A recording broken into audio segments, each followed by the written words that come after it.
వాళ్ళు మనోళ్ళే, నాకు తెలియదా? 20 ఏళ్ళు నేను కూడా పబ్లిక్ లైఫ్లో ఉండొచ్చిన. జిల్లా పరిషత్ మెంబర్ నుంచి ముఖ్యమంత్రి వరకు వచ్చిన. ఓసారి జడ్పీటీసీ, ఓసారి ఎమ్మెల్సీ, 2 సార్లు ఎమ్మెల్యే, ఓసారి ఎంపీ, ఈరోజు ముఖ్యమంత్రి. 20 ఏళ్ళు పేదోళ్ళ మధ్యలోనే తిరిగిన కదా, ఉన్నా కదా. పేదోడి దుఃఖం నాకు తెలియదా? ఇల్లు కూలితే ఎంత బాధ ఉంటుందో తెలియదా? వాళ్ళందరినీ ఎట్లా ఆదుకుందామో చెప్పండి, నష్టపరిహారం ఎట్లిద్దామో చెప్పండి. నువ్వు 7 లక్షల కోట్లు అప్పు చేసినావు, వాళ్ళ కోసం ఇంకో 10,000 కోట్లు ఎట్లయినా చేసి తీసుకొచ్చి వాళ్ళకి ఇద్దాం.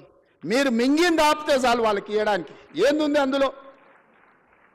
1000 ఎకరాల ఫామ్ హౌస్ ఉంది, 2 కోట్లు 3 కోట్లు ఎకరం ఉంది. ఇవాళ 2-3 వేల కోట్లు నువ్వు పండుకునే కానీ ఉంది కదా కేసీఆర్. నీ పార్టీ ఆఫీస్ ఖాతాలో 1500 కోట్లు ఉన్నాయి. నువ్వు పార్టీ పెట్టినాడు 15 రూపాయలు లేవు నీ దగ్గర. 1500 కోట్లు నీ ఖాతాలకు పైసలు వచ్చినాయి. ఎట్లా వచ్చినాయి? ఈ పేదోళ్ళ త్యాగం కాదా? వాళ్ళు ప్రభుత్వం నుంచి, ప్రభుత్వ ఖజానా నుంచి అవసరమైతే ఒక 10,000 కోట్లు ఖర్చు అయినా వాళ్ళని ఒక మంచి అపార్ట్మెంట్స్ కట్టించి, గవర్నమెంట్ ల్యాండ్లో వాళ్ళకి మంచి ఒక కాలనీ కట్టించి, వాళ్ళందరినీ అక్కడికి తరలించి, అక్కడ ఒక హాస్పిటల్, ఒక పాఠశాల, ఒక ఐటీఐ, ఒక జూనియర్ కాలేజు, అవసరమైతే ఒక ఇంజనీరింగ్ కాలేజ్ కట్టించి వాళ్ళకు ఒక మంచి భవిష్యత్తు ఇద్దాం. సలహా ఇవ్వండి. చదువుకోలేదా? అమెరికాలో పోయి చదువు వచ్చిన అంటాడు ఈ సన్నాసి. ఆ పిల్లలు చదువుకోనికే దారి చూపించే తెలియదా? ఈటల రాజేందర్ గారు, అందులో ఇంకా ఆయనకు అంగి మారింది కానీ వాసన అయితే మారినట్టుగా అనిపిస్తలేదు. నాకు కొంచెం గౌరవం ఉండే, ఎందుకంటే ఇట్లాంటి దాంట్లో కొంచెం కలిసి వస్తాడేమని. ముందు రోజు హరీష్ కేటీఆర్ మాట్లాడితే తెల్లారి అదే జిరాక్ తీసుకొచ్చి రాజేందర్ అన్న చదువుతున్నాడు. కనీసం భాషనైనా మార్చుకో రాజేందర్ అన్న. నువ్వు అందులో ఉండొచ్చినావు అని ఇంత బానిసత్వం వాళ్ళకు చూపించాల్సిన అవసరం లేదు. ఎందుకంటే నువ్వు కష్టాలలో ఉన్నప్పుడు వాళ్ళు నిన్ను మెడలాటి దొబ్బినప్పుడు తెలంగాణ సమాజం నీ పక్కన నించున్నది. వాళ్ళ పక్కన నించోకు, దొంగల పక్కన, తెలంగాణ ప్రజల పక్కన నించో.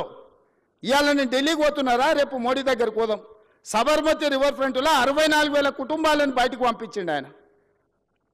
40 లక్షల కోట్ల రూపాయల బడ్జెట్ ఉందో, 25,000 కోట్ల రూపాయలు మూసీ రివర్ డెవలప్మెంట్ ఫ్రంట్కి అడుగుదాం మోడీ గారిని. ఎందుకు ఏడు మోడీ గారు మనకు? మనం పన్ను కడతలేమా? సికింద్రాబాద్ నువ్వే గెలుస్తువి, చేవెళ్ళ నువ్వే గెలుస్తువి, మల్కాజ్గిరి నువ్వే గెలుస్తువి, మెదక్ నువ్వే గెలుస్తువి, అన్నీ మీరే గెలుస్తారు. మరి మీకు బాధ్యత లేదా? 10,000, 20,000, 25,000 కోట్లు మోడీ దగ్గర ఇప్పించడానికే. నేను ఎందుకు చెప్తున్నా అంటే, బాధ్యత రహితంగా కొంతమంది ఏం చేసినా తప్పు పట్టాలి, కాళ్ళలో కట్టె పెట్టాలి. ఒక్కటే కార్యక్రమం, మేము ఇన్ని రోజులు దోసుకున్నాం, వీడి పైసలు పెట్టి పనిచేస్తే తెలంగాణ బాగుపడితే వాళ్ళ దోపిడీ కొట్టొచ్చినట్టు కళ్ళకు కనిపిస్తుంది. 100 ఏళ్ల గురించి నేను చెప్పిన, సాగర్ గురించి, లేకపోతే శ్రీశైలం గురించి 10 ఏళ్ళు వీళ్ళు కట్టినవి చెప్పిన. ఇప్పుడు ఒక 10 ఏళ్ళు మనం చేసే నిర్మాణము, రీజనల్ రింగ్ రోడ్ కానీ, రేడియల్ రోడ్స్ కానీ, 4th సిటీ కానీ, మూసీ కానీ, సిటీలో ఫ్లైఓవర్లు కానీ, మెట్రోలు కానీ, ఇవన్నీ పూర్తయితే ఈ 10 ఏళ్ళు వాళ్ళు ఏం దోపిడీ చేసి తిన్నారో ప్రజలకు తెలుస్తుందని ఎట్టి పరిస్థితుల్లో అడ్డం పడాలి. 600 అయినా దీన్ని ముందుకు సాగనీయొద్దని అంటారు. ఇక ప్రతోడు బయలుదేరుతాడు. రోజు మీరు కూడా చూసింటారు, నా మీద పోవాలి బుల్డోజర్, నా మీద పోవాలి అంటాడు. హరీష్ రావు, కేటీఆర్, వీళ్ళందరూ ఎన్ని కొనాలా మీకోసం బుల్డోజర్లు? యాడుండే అసలే మీరు 7 లక్షలు అప్పు చేసి రాష్ట్రాన్ని దివాళి తీస్తారు. మీకోసం యాడ్కెళ్ళి కొనాలి నేను? వాళ్ళని ఏం లేదబ్బా, ఒకటే వస్తే మూసి అంచుపంచునున్న వాళ్ళకి, నా దోస్తులకు అందరికి ఒకటే సూచన, పట్టుకొని 1 వారం రోజులు ఆనే కూర్చోబెట్టురు మూసీలో. ఏమొద్దు, వాళ్ళని ఒక వారం ఆడు ఉండమనుండ్రి. ఇట్లొచ్చుడు అట్లా ఓవుడు కాదు, స్టేజ్ల మీద క్యాట్ వాక్ చేసినట్టు వచ్చి ఇట్లొచ్చి వెళ్ళిపోయినట్టు కాదు. ఒక 1 వారం రోజులు హరీష్ రావును, కేటీఆర్ను, రాజేందర్ను ఆ మూసి అంచున పేదోళ్ళు ఉన్న కాడ ఒక 1 వారం వాళ్ళని ఆడు ఉంచుర్రి. వాళ్ళ కష్టాలు తెలుస్తాయి, వాళ్ళకి ఏం మేలు చేయాలనో వాళ్ళకి అర్థమవుతుంది.